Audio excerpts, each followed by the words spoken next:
l'Éternel. Oh, pourquoi chantez-vous maintenant? Nous chantons grâce à l'Éternel. Nous chantons, nous chantons, nous chantons, nous chantons, nous chantons grâce à l'Éternel. Nous chantons, nous chantons, nous chantons, nous chantons, nous chantons grâce à l'Éternel.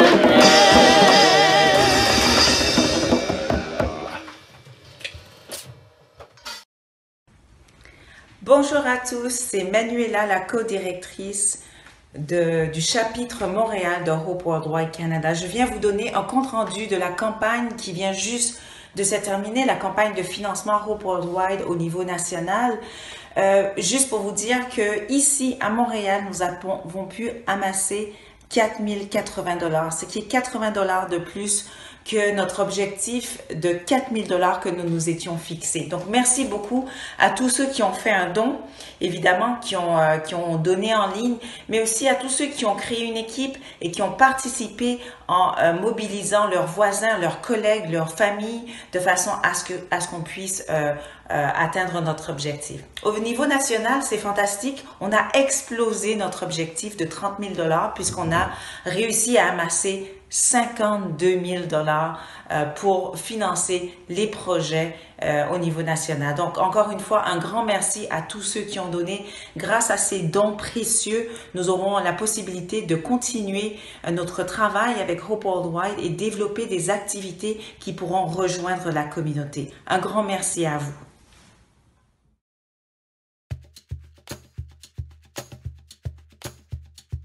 Lord God Almighty, oh, Lord God Almighty, gonna sing, sing, sing for you. gonna sing, sing, sing for Oh, you. Lord God Almighty, Lord God Almighty, gonna sing, sing, sing for you. gonna sing, sing, sing for you. Gonna work and pray and sing every day for you. Gonna work and pray and sing every day for you. Oh Dieu éternel, je chante, chante, chante pour toi. Oh Dieu éternel, je chante, chante, chante pour toi. Je vis, je prie, je chante tous les jours pour toi. Je vis, je prie, je chante tous les jours pour toi. Lord God Almighty, Oh Lord God Almighty, gonna preach, preach, preach for you. gonna preach, preach, preach for you. Oh, Lord God Almighty, Oh Lord God Almighty, gonna preach, preach, preach for you. gonna preach, preach, preach for you. Gonna work and pray and preach every day for you. Gonna work and pray and preach every day for you. Oh Dieu éternel, oh Dieu éternel, je prêche, prêche, prêche pour toi. Je prêche, prêche, prêche pour toi.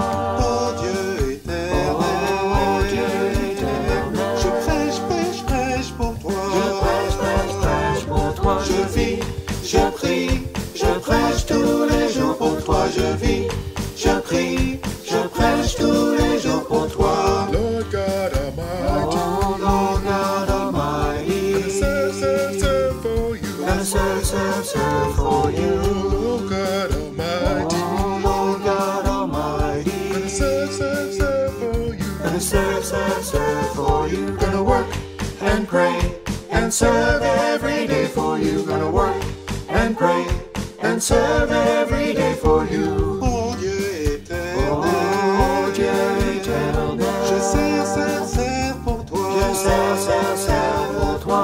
Oh Dieu éternel, oh Dieu éternel, je sers, sers, sers pour toi. Je sers, sers, sers pour toi. Je vis, je prie, je sers tous les jours pour toi. Je vis, je prie, je sers tous les jours pour toi. Lord God Almighty, Oh Lord God Almighty, singing Lord God Almighty, oh Lord God Almighty, oh Dieu éternel, oh Dieu éternel, oh Dieu éternel, oh Dieu éternel.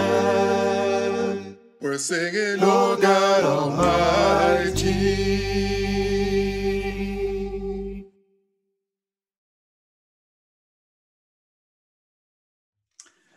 Bonjour à tous, bienvenue à notre service. C'est tout à fait un plaisir pour moi d'être avec vous ce matin. Et si vous nous visitez pour la première fois, nous sommes heureux de vous accueillir. Nous vous encourageons à connecter avec nous, soit par courriel. Vous pouvez aller visiter notre page Internet, ecmontréal.org, pour entrer en contact avec nous, notre page Facebook ou Instagram. Si vous désirez un accompagnement, et tout simplement, nous sommes une communauté de chrétiens et nous nous efforçons de suivre l'exemple de Jésus, qui n'est pas du tout facile, mais nous sommes tellement reconnaissants de la grâce que Dieu a déversée dans nos vies que nous sommes motivés à vivre selon son appel. Donc, aujourd'hui, nous sommes le 4 juillet. C'est l'indépendance de la fête nationale des États-Unis. Donc, si vous êtes américain, c'est une date importante pour vous. Si vous ne l'êtes pas, vous ne l'êtes pas, peut-être une date moins importante. Ceci dit, il y a 3 jours, c'était la fête nationale du Canada, le 1er juillet. Donc, si vous êtes Canadien, c'était une date importante pour vous. Et j'espère que vous avez célébré. Par contre, il y a environ 1 semaine et demie, le 24 juin, c'était la Saint-Jean-Baptiste, la fête nationale du Québec. Et si vous habitez le Québec, c'est une date importante pour vous. Donc, j'espère que vous avez bien célébré.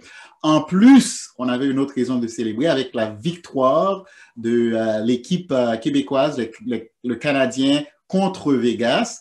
Donc, c'était certainement une journée de fête. Donc, je viens de faire mention de 3 dates différentes qui n'ont pas toute la même importance pour tout le monde. Donc, c'est quoi le facteur déterminant qui fait qu'une personne puisse s'associer ou célébrer à une date alors qu'une autre s'identifie ou célèbre une autre date? Et c'est vraiment le fait de l'identité. L'identité est quelque chose de très, très, très, très important, même pour nous, surtout pour nous en tant que chrétiens. Donc, il y a quelques semaines, à l'opportunité de la fête des Pères, à l'occasion de la fête des Pères, j'ai enseigné sur notre identité chrétienne et j'ai dit la phrase suivante, que l'identité précède l'action. L'identité précède l'action. Allez, dites-le avec moi. L'identité précède l'action. Il faut se le redire constamment parce que souvent, en tant que chrétien, on peut se retrouver dans une routine à faire des choses de façon robotique, de façon mécanique, et on oublie le pourquoi et la raison pour laquelle on fait ces choses. Donc, l'essentiel, c'est de comprendre que avant même d'agir, on a une raison d'agir qui est notre identité en Christ. L'identité détermine tout. J'aimerais vous offrir un exemple pour illustrer. J'ai regardé un film récemment, puis une scène intéressante dans le film. Il s'agit d'un homme qui est dans un restaurant, il est au comptoir, il se fait servir, lorsque tout à coup, un groupe de jeunes qui sont peut-être début de la vingtaine, clairement des truands, ils rentrent dans le restaurant, ils commencent à faire du grabuge, on peut voir qu'ils cherchent le trouble et ils commencent à être bruyants, intimider les clients dans le restaurant, les consommateurs, et le gars se tourne vers eux et il commence à les défier. Okay? Donc, on anticipe qu'il va y avoir une bagarre. Et c'est exactement ce qui se passe. Les jeunes commencent à devenir agressifs et à leur surprise, le gars est capable de les désarmer. Il y en a qui tirent des couteaux, il est capable de les désarmer. Puis il se demande, mais qui est-ce? Qui est ce gars-là? Et la scène se déroule. La femme au comptoir dit, « Hey, coach, cet appel est pour toi. » Puis il dit au gars, « Attendez-moi. » Il va prendre l'appel. Puis les gars se réalisent au moment que, c'est le coach. C'était un fameux coach de boxe et d'arts martiaux dans la zone. Donc, j'ai trouvé ça très percutant. Pourquoi? Parce que l'environnement ne change pas, les faits ne changent pas dans la scène, les acteurs ne changent pas.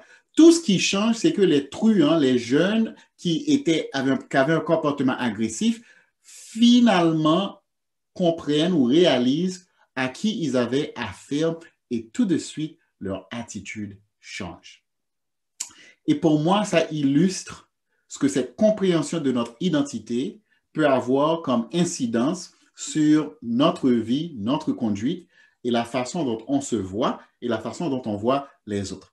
Donc, nous allons parler de l'identité encore une fois en tant que chrétien. Et cette fois-ci, ce matin, j'aimerais qu'on regarde un passage dans l'épître de Jean. La première épître de Jean.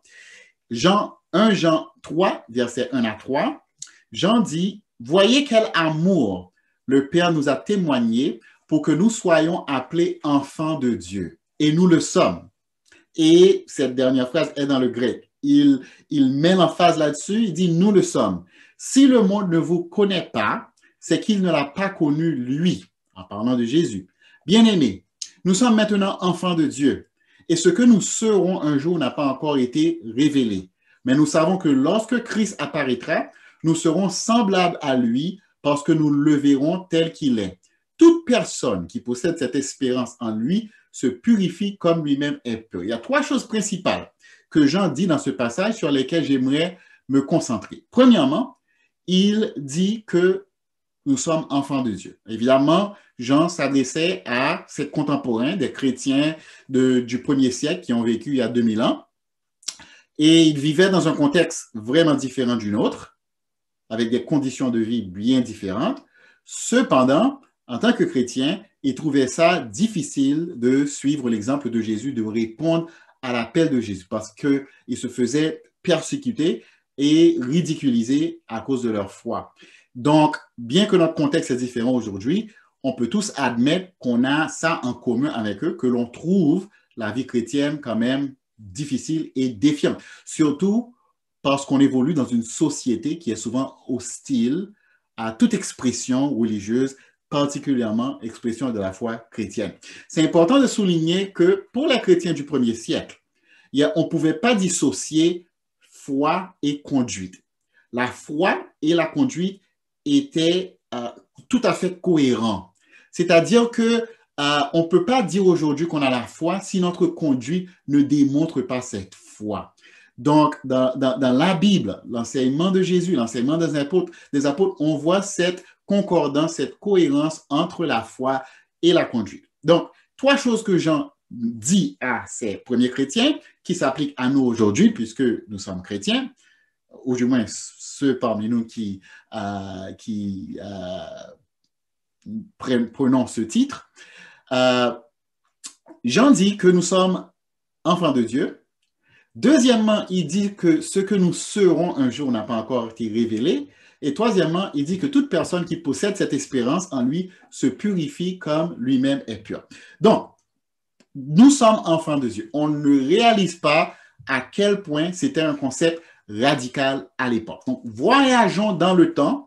Revenons 2000 ans en arrière. C'était quoi le concept de la divinité pour ces gens qui vivaient dans l'Antiquité, ces gens qui vivaient au 1er siècle, les contemporains de Paul? Avant de devenir chrétiens, c'était des gens qui avaient fait allégeance à une multiplicité de dieux.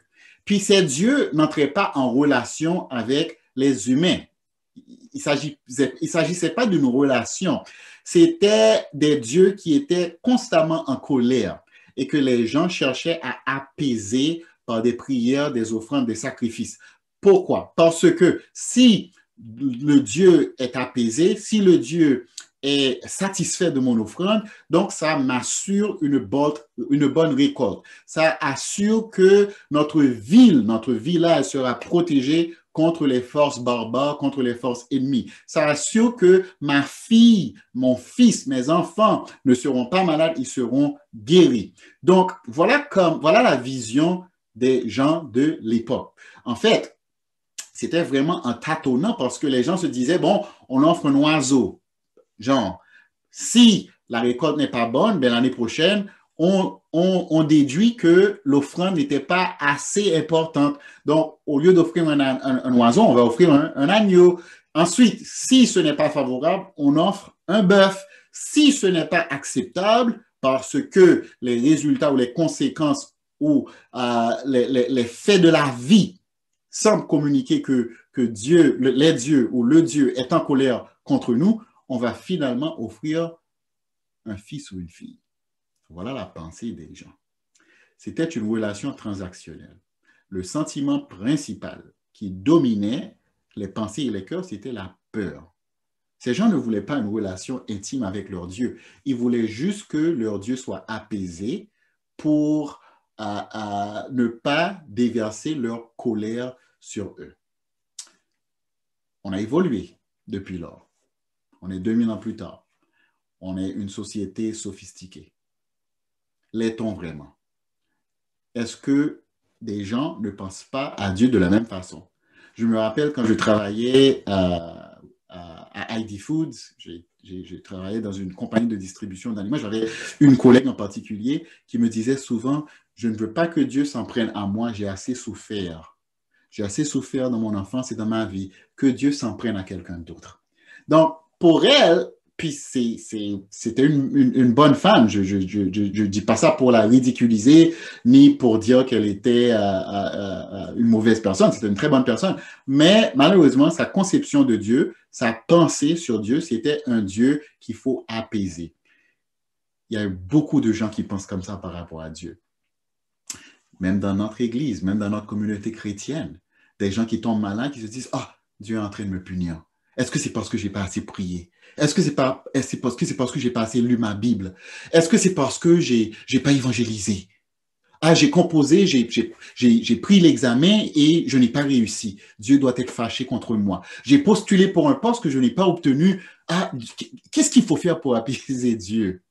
Puis je dis pas ça encore pour vous ridiculiser, mais le fait est que c'est pas ça le message de l'Évangile. Jean est en train de dire, nous sommes enfants de Dieu. Et il dit, voyez quel amour le Père a pour nous. Réalisez à quel point que ce Dieu, le Père de Jésus-Christ, que vous servez, réalisez à quel point il vous aime, parce que vous n'avez pas, il ne veut pas une relation transactionnelle avec vous. Il vous appelle ses enfants. Il vous a adopté. Il vous a choisi. Écoutez, ces gens savaient ce qu'était l'amour d'un père envers un fils ou une fille. Ils savaient ce qu'était l'amour familial. Donc, Jean les appelle à changer leur vision de Dieu et de réaliser que Dieu est un Dieu d'amour qui s'intéresse premièrement à ses enfants. Vous êtes des enfants de Dieu. Quel cadeau, quel privilège. Et la pleine connaissance de ce fait va guider notre pensée et notre conduite dans le monde. Si on passe à côté, si on ne comprend pas si on n'a pas cette vision de Dieu, eh bien, on peut difficilement suivre l'appel et l'exemple de Jésus.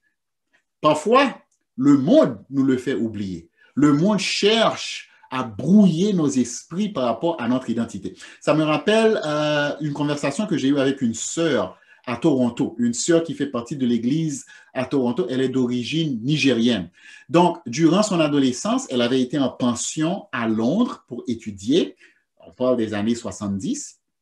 Et elle avait les étudiantes, il n'était pas nombreux, des étudiantes nigériennes ou de l'Afrique à l'époque. Et les étudiantes se montraient curieux, mais il y avait quand même c'était teinté de racisme avec leurs préjugés. Ils lui demandaient, mais est-ce que vous avez l'électricité là-bas ou dans ton pays, dans ton village? Est-ce que vous avez l'électricité? Est-ce qu'il y a des voitures? Et la sœur me disait que dans leur esprit, elle pensait que cette sœur-là, lorsqu'elle vivait en Afrique, elle vivait dans une petite hutte et puis elle se balançait d'un arbre à l'autre. Et finalement, elle est passée à travers tout ça, elle a pu se faire des amis. Puis c'était l'époque, c'était en été, les vacances d'été, et elle s'en retournait au Nigeria pour passer les vacances avec sa famille. Elle s'était fait une amie et qui voulait voyager avec elle. Donc, les parents de l'amie ont permis à l'amie de voyager avec elle. Puis, l'amie avait plusieurs questions. Mais pour une raison ou une autre, la sœur s'abstenait à répondre à ces questions. Ils arrivent à l'aéroport, je ne sais pas si c'était Lego, je ne me rappelle plus. Puis la jeune fille anglaise qui accompagnait la sœur se disait, OK, mais comment va-t-on faire? Est-ce qu'on prend un chariot ou une charrue ou tiré par des bœufs? Puis soudainement, il y a une Mercedes-Benz qui vient se garer, stationner à côté d'eux. Puis un homme en uniforme avec un képi sort, prend les bagages, les met dans la valise arrière et ouvre la porte pour que les deux jeunes filles puissent se mettre. Et la jeune femme anglaise dit, mais je ne comprends pas, c'est qui? Elle dit, c'est mon chauffeur. Puis, ils conduisent ensemble, ils arrivent devant un château, un palais, une grande maison avec des portails de fer énormes et le chauffeur se met à klaxonner et un gardien vient et ouvre les portes sur une longue entrée et la jeune fille anglaise n'en revenait pas. Elle disait, waouh, j'avais aucune idée. Donc, c'est quoi la morale de l'histoire? La jeune fille nigérienne était de parents très riches, très aisés. Par contre, ce n'est pas comme ça qu'on la voyait lorsqu'elle étudiait à Londres. Eh bien, il en est de même pour nous chrétiens. Nous sommes des princes, nous sommes héritiers du royaume. Le monde ne nous voit pas comme tels. Donc, mais il faut faire attention à ce que nous-mêmes, nous ne nous regardons pas, nous n'avons pas le regard sur nous-mêmes que le monde a. Il faut nous rappeler chaque jour que nous sommes enfants de Dieu. Dis-moi, que vas-tu faire pour te rappeler chaque jour que tu es un enfant de Dieu? Parce que c'est cette pensée-là qui va déterminer ta conduite. Un exemple, Jésus dit d'aimer nos ennemis. Matthieu 5, versets 44 à 46. Il dit, mais moi je vous dis, aimez vos ennemis, bénissez ceux qui vous maudissent, faites du bien à ceux qui vous détestent et priez pour ceux qui vous maltraitent et qui vous persécutent, afin d'être le fils ou la fille de votre Père céleste. En effet, il fait lever son soleil sur les méchants et sur les bons, il fait pleuvoir sur les justes et sur les injustes. Si vous aimez ceux qui vous aiment, quelle récompense méritez-vous? Jésus aurait pu ajouter, si vous aimez ceux qui vous aiment, en quoi êtes-vous différent des autres? En quoi êtes-vous réellement, véritablement enfant de Dieu? On s'entend là-dessus. Il est extrêmement difficile d'aimer ses ennemis. Ce n'est pas naturel. On peut même dire que c'est surnaturel. Mais si on est enfant de Dieu, si c'est notre identité avant tout, on cherche à imiter notre Père en tout. On ne peut imiter Jésus, ni suivre son exemple, que si on accepte premièrement notre identité en tant qu'enfant de Dieu. Deuxièmement, Jean dit que ce que nous serons un jour n'a pas été encore révélé. Jean dit que Dieu ne pense pas seulement à notre présent, mais il pense à notre avenir. Il dit qu'il n'y a pas de mots pour décrire ce que Dieu nous réserve, ce que nous serons. Mais il nous donne un petit indice. Il dit que nous serons comme Christ. Imaginez-vous lorsque vous étiez enfant, la veille de Noël, vous ne pouvez pas vous endormir parce que vous attendez avec grande impatience que le Père Noël va venir vous apporter des cadeaux. Le jour de Noël, vous vous levez très tôt, vous vous précipitez sous l'arbre de Noël, vous cherchez vos cadeaux. Il y a une joie qui vous anime qui est indescriptible. Voilà la joie du chrétien par rapport à son espérance. Jean et tous les apôtres avec lui décrivent, on ne peut même pas utiliser ce mot parce que c'est indescriptible, mais dans un langage qui est incapable de décrire la réalité de l'espérance chrétienne. Il nous affirme que ce que Dieu nous a préparé va dépasser toutes nos attentes. Il nous donne un indice, il dit, regardez à Christ. Tel il était, tel il est, tel nous serons. Est-ce que vous le saviez que Jésus-Christ est ressuscité avec le même corps, mais transformé? En fait, il a dit à ses apôtres, surtout à Thomas qui doutait, mets ton doigt là où étaient les clous. Mais le corps de Jésus était différent dans le sens qu'il pouvait ascender, il pouvait monter au ciel, il pouvait passer à travers les murs. Donc, c'était un corps complètement métamorphosé, complètement différent. Et Jean nous dit, cela n'est qu'un indice de ce que nous allons hériter nous-mêmes parce que Jésus représente les premiers fruits de cette grande récolte que Dieu prépare. Bon, si on n'est pas chrétien, c'est peut-être difficile à croire. Est-ce qu'il y a une vie après la mort? Les premiers chrétiens croyaient fermement que la mort n'est juste qu'un passage à la vie éternelle. Si on n'est pas croyant, on peut se dire quel concept ridicule. Puis la vérité, c'est que les gens ont tendance à rejeter tout ce qui n'est pas logique à leurs yeux, tout ce qu'ils ne comprennent pas. Parfois, ils le font de façon inconsciente, même inconsciemment. Mais les gens ont tendance à refuser tout ce qui ne rentre pas dans leur système de logique. Mais la vérité est que je vous donne cette illustration. La vérité est que si toi et moi, on voyageait dans le temps, disons, on allait au XVIIe siècle pour rencontrer nos ancêtres en Asie, en Europe, en Afrique. Puis si tu racontais à ton ancêtre qu'aujourd'hui, tu vis dans une maison, on peut appeler ça un appartement ou une maison, OK, au 10e étage, à une altitude de plusieurs dizaines de mètres, qui est constamment éclairé avec un système qu'on appelle l'électricité, et que quand tu veux te déplacer, tu ne te déplaces pas à cheval ou en chariot, mais dans un chariot mécanique qui n'est pas attelé à des chevaux et qui peut aller à une vitesse de 150 km par heure, et que tu es dans ce chariot mécanique et tu écoutes de la musique de fond, sans avoir des musiciens dans ton chariot mécanique, et que tu voyages sur des routes suspendues en l'air, et que tu peux parler à quelqu'un au bout du monde avec un petit truc électronique de plastique comme ça, et que tu peux prendre un oiseau mécanique pour voyager d'un pays à un autre dans quelques heures, est-ce que ton ancêtre du XVIIe siècle te croirait? Non, il dirait que c'est fou, c'est impensable, c'est inimaginable. Bien, la réalité, c'est que si la Terre subsiste encore 50, 100 ans, il va y avoir des découvertes, des choses qui seront complètement impensables et inimaginables pour nous. Dans les cercles scientifiques aujourd'hui, nous, on a toujours compris avec la mécanique de Descartes, de Newton, qu'avant la Renaissance, qu'il y avait 3 dimensions dans l'univers. Plus le temps, ça fait une 4e dimension. Bien, les scientifiques, dans les cercles scientifiques, les scientistes, les chercheurs parlent maintenant de l'existence de 12 dimensions invisibles qu'on ne peut même pas comprendre. Donc, le monde est mystérieux. Il y a des choses qu'on ne comprend pas. Et je vous donne un autre exemple. Prenons l'exemple de la conception. OK?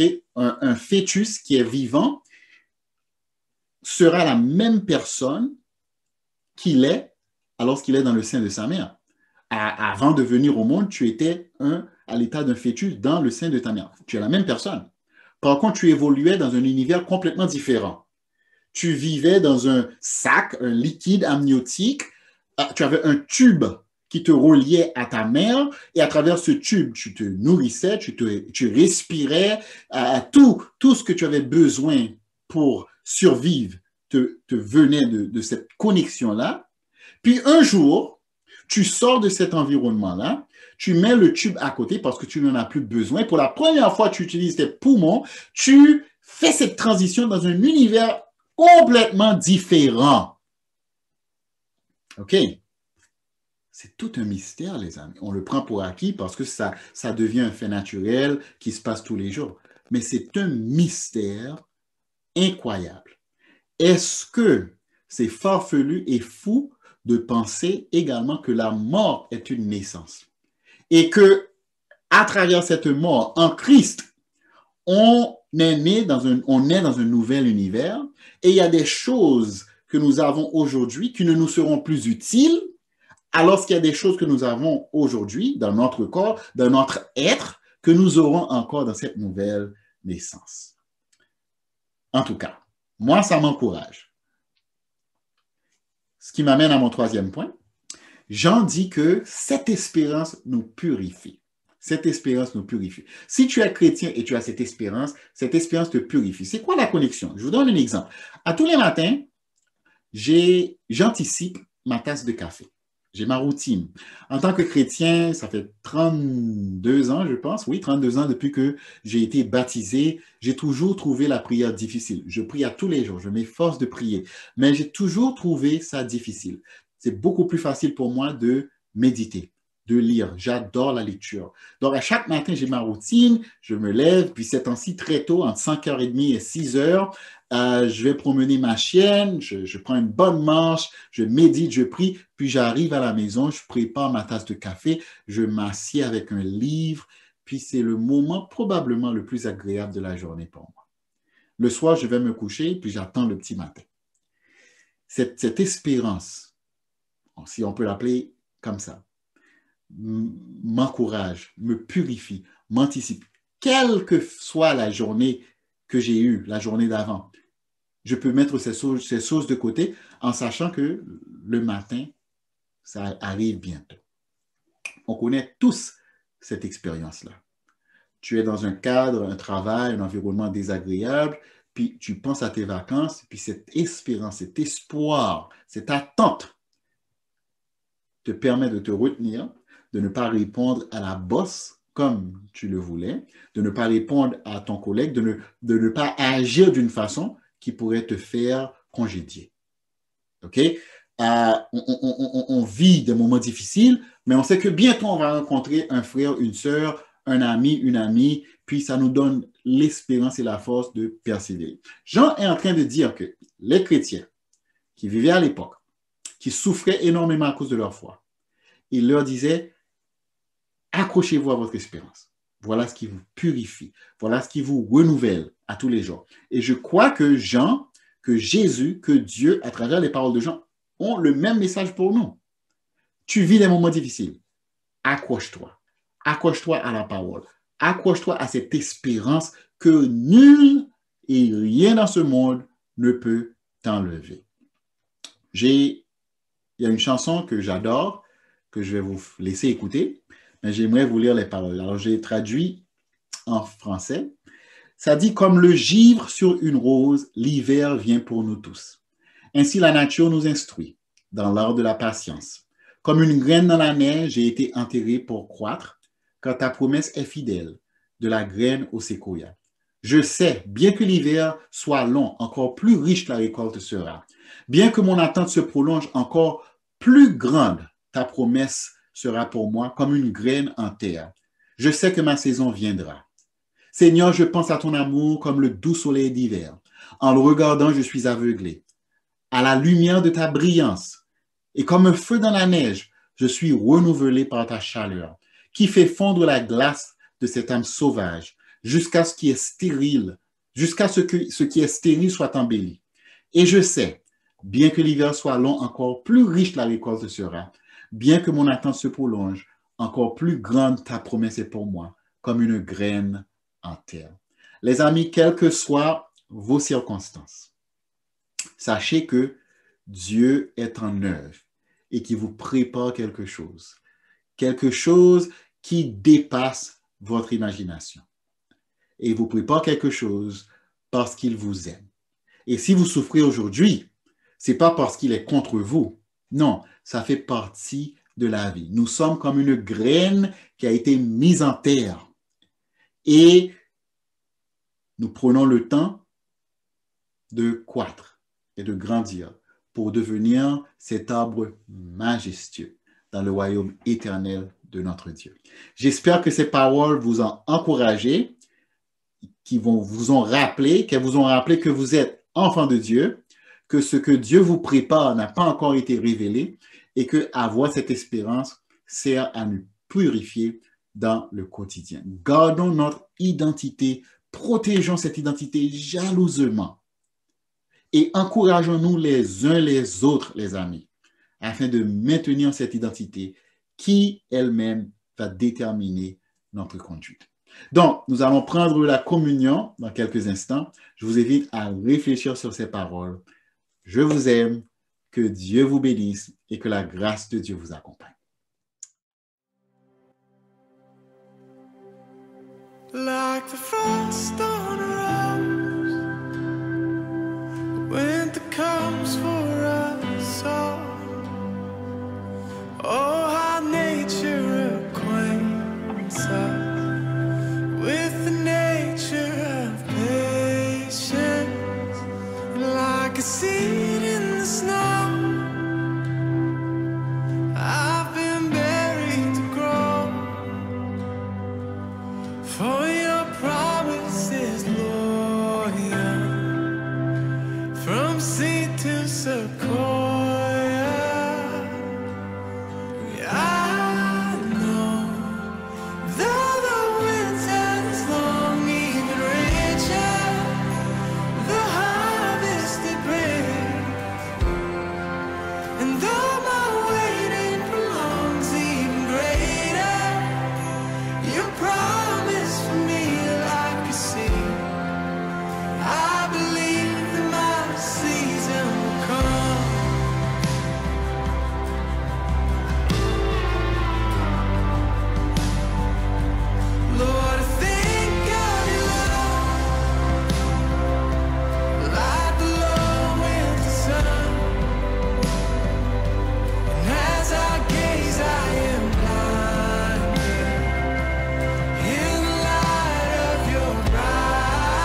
'cause that is worth my patience. Then if you're not done working, God, I'm not done waiting.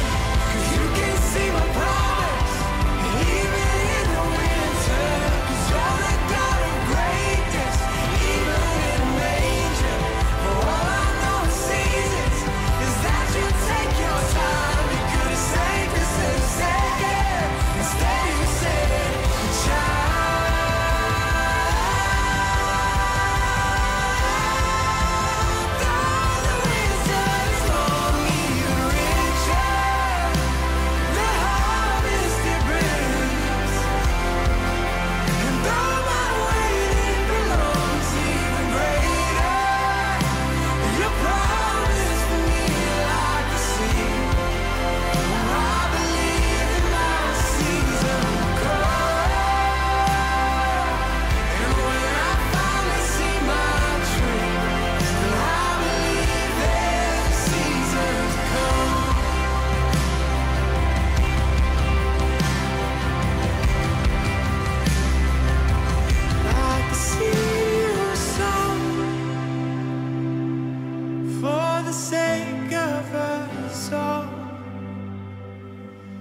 From Bethlehem soil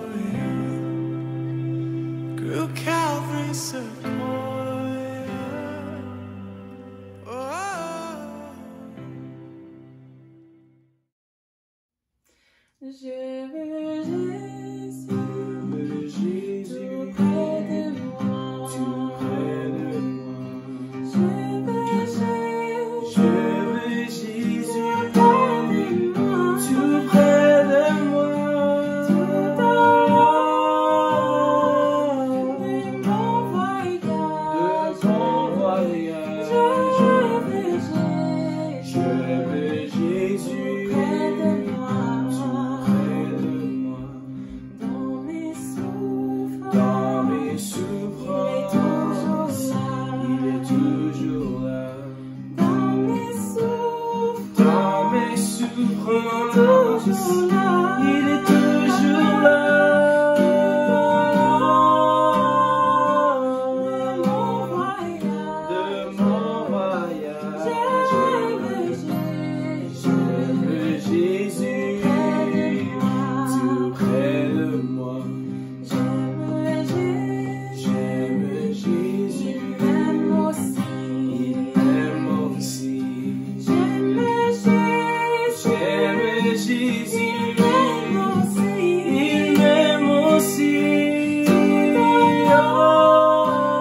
Bonjour tout le monde.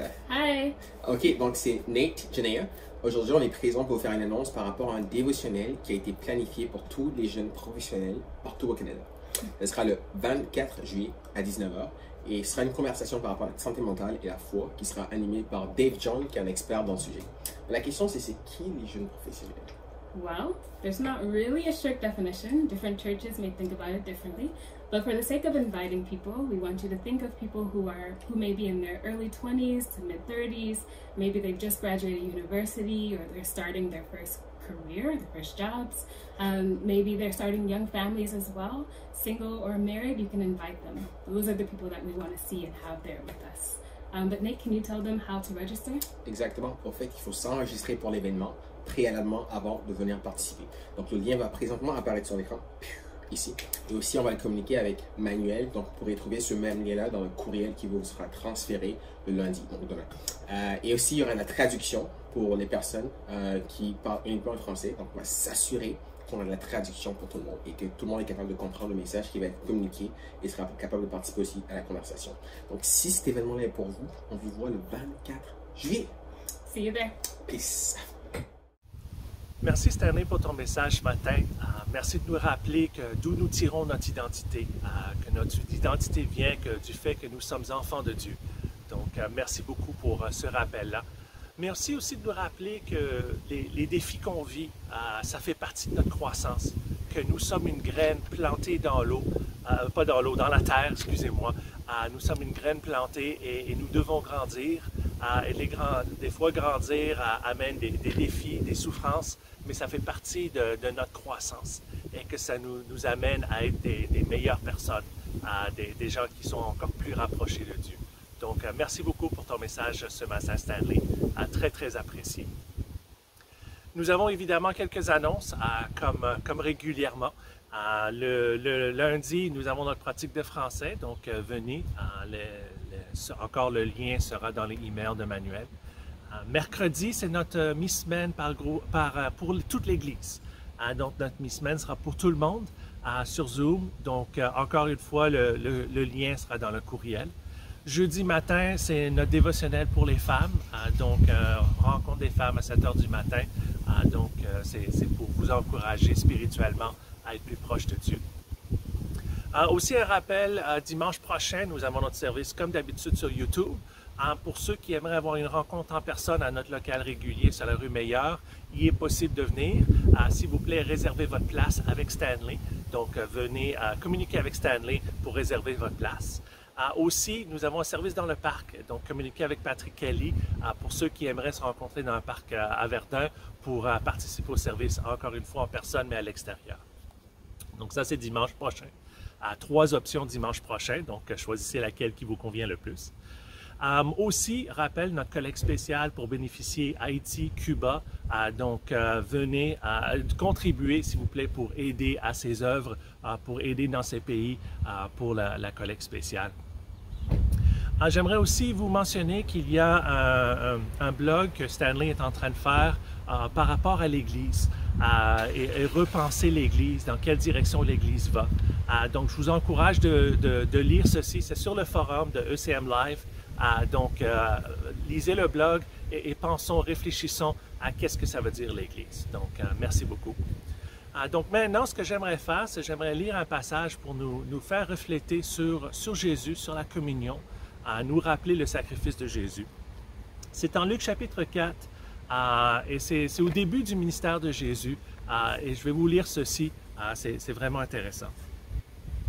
Jésus, revêtu de la puissance de l'Esprit, retourna en Galilée et la réputation gagna dans toute la région. Il enseignait dans les synagogues et tous lui rendaient gloire. Maintenant, continuons. Jésus se rendit à Nazareth, où il avait été élevé. Conformément à son habitude, il entra dans la synagogue le jour du sabbat et il se leva pour faire la lecture. Et on lui remit le livre du prophète Ésaïe. Il le déroula et trouva l'endroit où il est écrit « L'Esprit du Seigneur est sur moi, parce qu'il m'a consacré par onction pour annoncer la bonne nouvelle aux pauvres. Il m'a envoyé pour guérir ceux qui ont le cœur brisé, pour proclamer aux prisonniers la délivrance et aux aveugles le recouvrement de la vue, pour renvoyer libres les opprimés, pour proclamer une année de grâce du Seigneur. » Donc Jésus est en train de parler de pourquoi il est venu.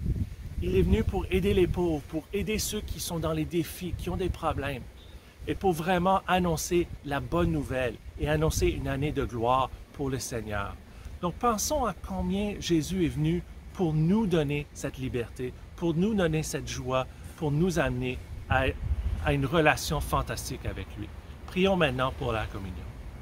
Père, merci tellement pour ce temps ensemble. Merci pour ce matin.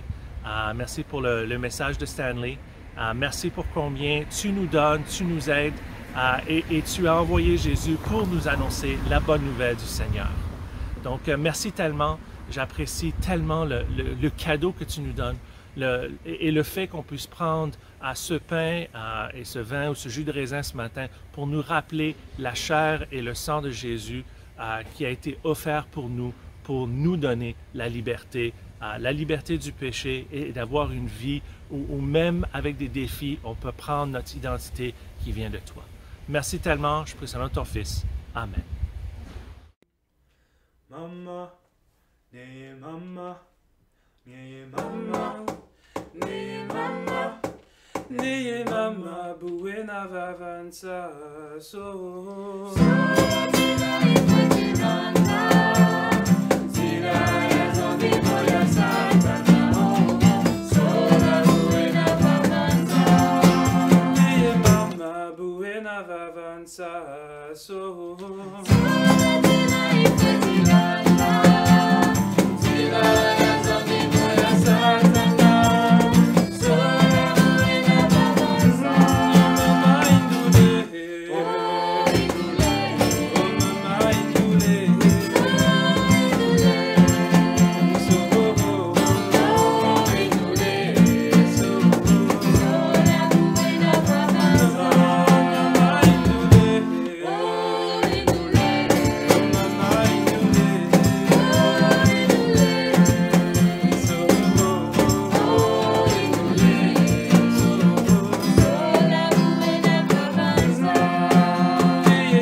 So